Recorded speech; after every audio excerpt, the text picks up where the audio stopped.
Okay, folks, this one's probably going to look a bit minimalist, folks. If you're into minimalist, yeah, this will be pretty much it. Another found piece. I mean, most of my materials are found indeed.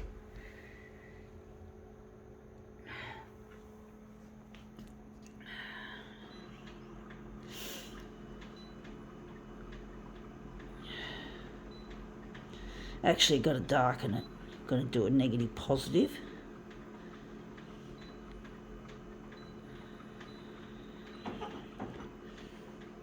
Don't know how big we're going to make this. I'm going to have a look later.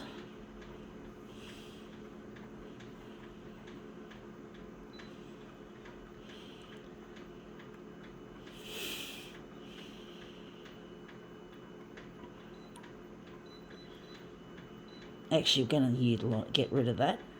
We don't want it too dark because the toner tends to bubble. Looks really ugly.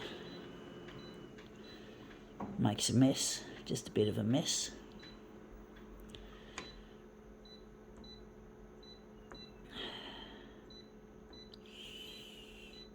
Okay, let's see what this piece is I found. It is that piece of metal, a piece of wire, some kind of metal wire. I think we're going to use this side with the scratches on the material, and we're going to how am I going to do this? This is a tricky one. This is a tricky one, folks, trying to make this one look anything decent. Trying to make it into something that'll look good as a mirror image.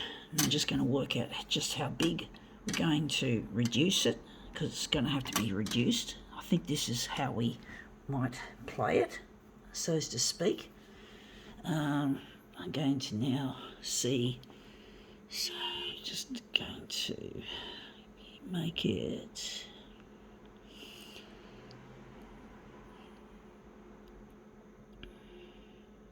on the horizontal. It's going to be maybe 90, and the vertical, I think the vertical might stay at 100 for now. I think 100% should be good for vertical. Don't know how this is going to work. I'm going to drop the dot feeder onto it.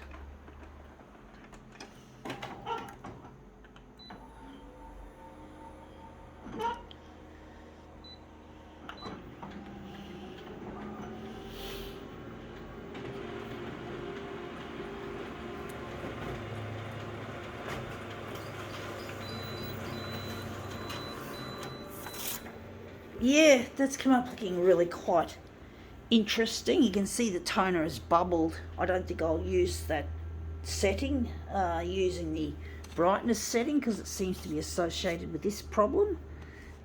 Looks shit house, folks, although that's a good size. I'm going to have to shrink that a little bit more. But basically, yeah, I don't know how this one's going to look.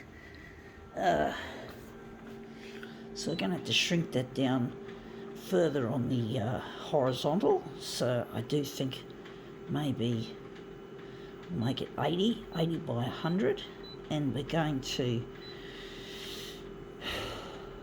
remove this setting.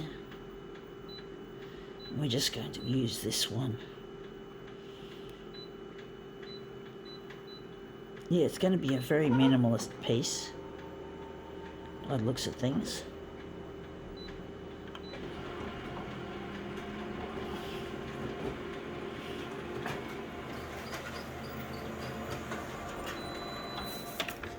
Yeah, I think we've made it too small now. I don't know why. I didn't think it was that 10% was that much. But that looks better anyway. I can see an interesting shadow which could be brought up if I did something special. I'm going to put it on 85. I'm going to stick it on 85. I don't know if that's going to work. I'm going to do some fancy stuff here. So we're just going to go here. Going to go to the color balance. Going to go to the black. I'm going to take out the black I've got a gut feeling I'm going to add a little bit of black, not going to totally obliterate it. Let's see how we go with that.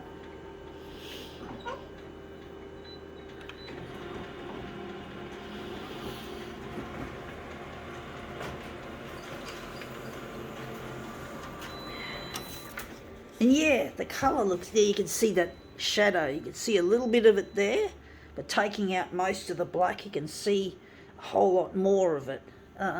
It's a lot more interesting.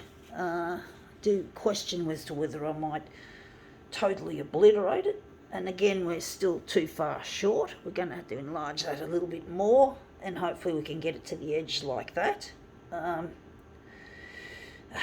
Such a difficult one, folks. Such a difficult one.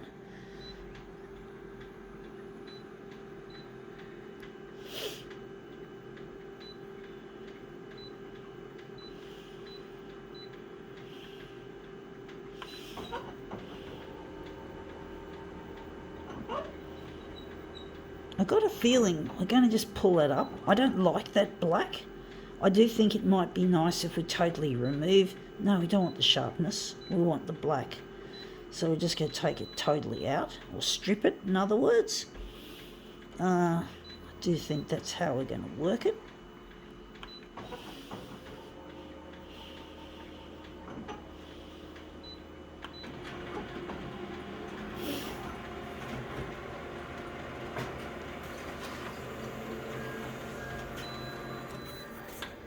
Yeah, that's come up better now. We've got it almost to the edge. And that looks better without the black. We might need to change the hue or something interesting to make that look a lot nicer. Maybe we'll just push that up to 88%. 88%.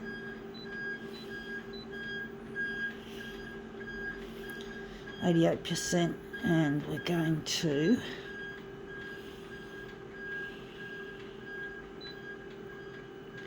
have to use the brightness because what we're doing is going to require it, but we might have to just simply maybe not have it so dark, and we're just going to change this colour here, make it a lot more.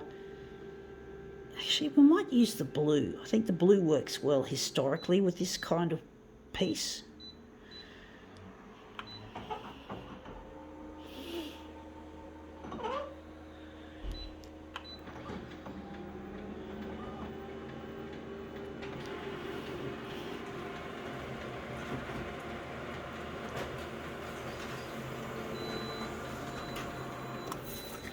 Yeah, looks interesting, but I don't know, I like it in some ways, in other ways I don't, but at least that's to the edge now.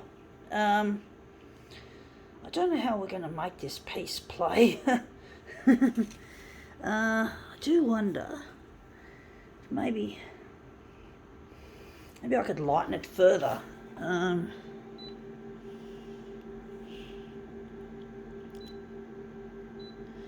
Maybe we could lighten it further.